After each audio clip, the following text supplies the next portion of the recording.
अलाह जियं नालो तीअं मूं वॾो आसरो, ख़ालिक तुंहिंजे खांद जो परो पांद न कोय, नालो रब संदो रहियो आहे रूह में।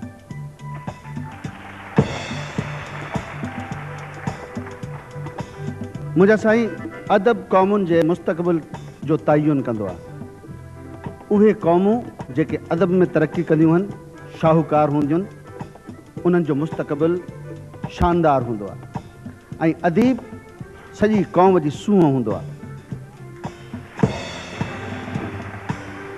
जंहिं पंहिंजे दोस्त, जंहिं पंहिंजे खटणहार खे मां हाणे सॼां थो, सिंधी अदब में फर्स्ट क्लास फर्स्ट, मुआशियात में हुन फर्स्ट क्लास सेकंड पोजीशन हासिल कई। जॾहिं ॿई MS करे वरितई त असांखे उन सां गॾु गीत बि ॾाढा ॾिनई। हिकु उस्ताद, हिकु शाइर, हिकु सुठो इंसान, अदल सुमरो।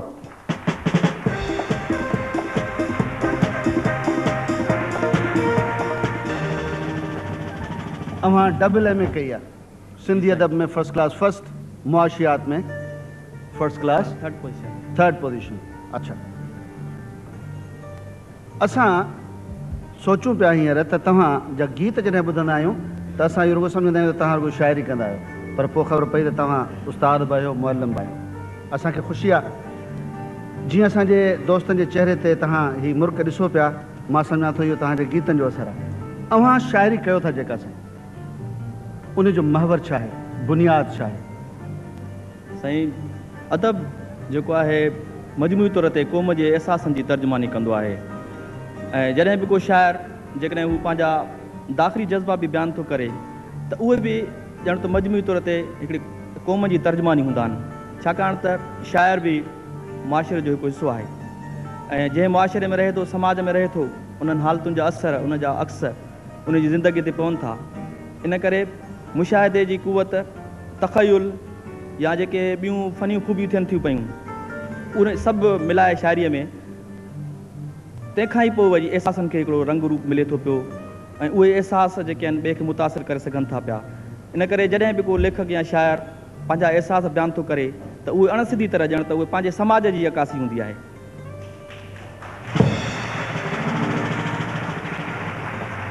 ऐं मुंहिंजी शाइरीअ जो बि मुहवर बि इहो ई असांजी ज़िंदगी आहे, उनजो अवाम, उनजा जज़्बा, उनखां अलावा आहे मुशाहिदो जंहिंमें फितरत जा जेके अक्स आहिनि रंगीन, उन्हनि खे बयानु थो कजे शाइरीअ में। मुंहिंजे ख़्याल में उहो ई शाइर वधीक क़ाबिल क़बूल आहे, उहो ई बहितर नमूने सां पंहिंजनि जज़्बनि खे निहायत फ़नकारा नमूने सां बयानु करे सघे थो। जंहिं वटि मुशाहिदे जी कुवत आहे, जमाल खे परूड़ण जी जेका सघ आहे, जंहिं शाइर में वधीक आहे, उहे मां सम्झां थो पंहिंजे ख़्यालनि खे वधीक असराइते नमूने सां बयानु करे सघे थो।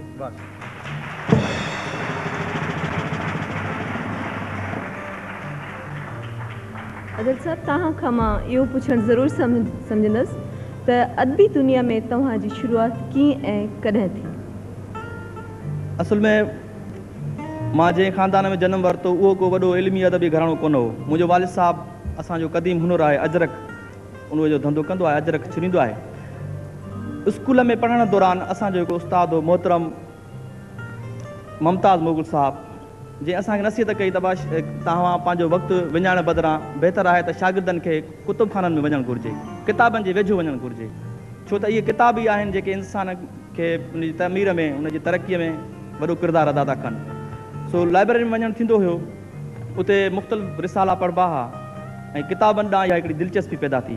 लोक कहाणियुनि जा जुल्द, छो त उन उमिरि में उहे शयूं जेके माफ़ोकुल फितरत, किरदारनि जूं कहाणियूं, परियुनि जूं, जिन्हनि जूं, उहे ॾाढियूं छा ॿारनि खे मुतासिर कनि थियूं, उहे पढ़ियूं। हिकु ॾींहुं अमर जलील जी कहाणी मूं पढ़ी ऐं पोइ मुंहिंजे ज़हन में हिकिड़ो ॾाढी उहा मूंखे हिकिड़ी नई शइ लॻी, छाकाणि त मुख़्तलिफ़ इहे परियुनि जिन्हनि जूं कहाणियूं पढ़ी, जॾहिं हक़ीक़त निगारी जूं कहाणियूं पढ़ियमि त ईअं हिकिड़ी नई ॻाल्हि लॻी ऐं मुंहिंजे ज़हन में हिकिड़ो ख़्यालु वेठो त मां बि इहे शायदि लिखां। पोइ 8 दर्जे में पढ़ण दौरान मूं इहे 79 जो ज़मानो 69 जो आहे, उन 69 में मूं इहे कची फिकियूं कहाणियूं लिखणु शुरू कयूं ऐं पहिरीं लिखणी मुंहिंजी 71 में शाइर थी। 1971 खां वठी वेंदे ही 91 ताईं 20 सालनि जो अदबी सफ़र आहे ऐं 20 सालनि जे अदबी सफ़र में मूं मकाला लिखिया ऐं तक़रीबन 1000 खनि रिसालनि में मुंहिंजा शेर कहाणियूं मकाला ऐं शाया थिया आहिनि ऐं उनखां अलावा हिल ताईं मुंहिंजा 10 किताब शाया थिया आहिनि जिन में 7 ॿारनि जे लाइ आहिनि।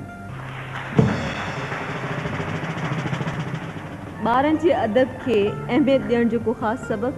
ॿार असांजो मुस्तक़बिल जो उञाणनि अलामत आहिनि। मुस्तक़बिल जी जेके वाॻियूं आहिनि उहे असांजे नई नसुल खे संभालणियूं आहिनि। जेसि ताईं असां पंहिंजे ॿारनि जी सही तरबियत नथा कयूं, सही रहनुमाई नथा करे सघूं त असांजो मुस्तक़बिल ताबनाक या रोशन थी नथो सघे।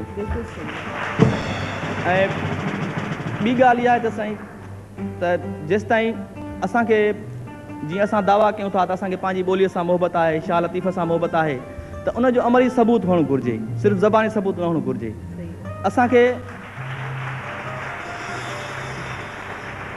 असांखे पंहिंजे अदब जी तरक़ीअ में या उनजी ॿोलीअ जी जेका ओसर आहे या जेके असांजो लिटरेचर आहे उनखे तरक़ी ॾियारण में असां सभिनी खे किरदारु अदा करिणो आहे।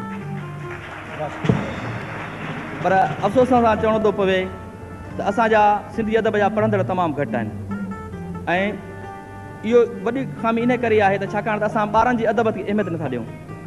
जेकॾहिं असांजो ॿारनि जो अदब तरक़ी कंदो त असांखे मुस्तक़बिल में सुठा रीडर्स मिलंदा, सुठा पढ़ंदड़ मिलंदा ऐं उन्हनि मां ई हली करे अॻिते हली वॾा अदीब ऐं शाइर पैदा थींदा। पर अफ़सोस सां चवणो थो पवे त असांजे ॿारनि जे अदब ॾांहुं ध्यानु तमामु घटि ॾिनो वियो आहे ऐं इहा ई खोट जेका हुई उनखे महसूसु कंदे मूं ॿारनि लाइ तमामु घणो लिखियो आहे। ऐं ॿियो सबबु इहो हो त मूं जेको लिखियो मुख़्तलिफ़ अदबी हल्कनि असांजे बुज़ुर्ग लेखकनि उनखे साराहियो, जंहिं करे मूं में इहा हिकिड़ो हौसलो पैदा थियो ऐं मूं महसूसु कयो त मां उन्हनि लाइ लिखी सघां थो। इन करे मूं लिखियो ऐं इन सिलसिले में का दावा कान्हे का, छाकाणि त ॿारनि जी जेका ज़हनी सतह ते हेठि लही करे लिखणु तमामु ॾुखियो कमु आहे ऐं मां जेसि ताईं लिखी सघियुसि मां ॿारनि लाइ लिखंदुसि।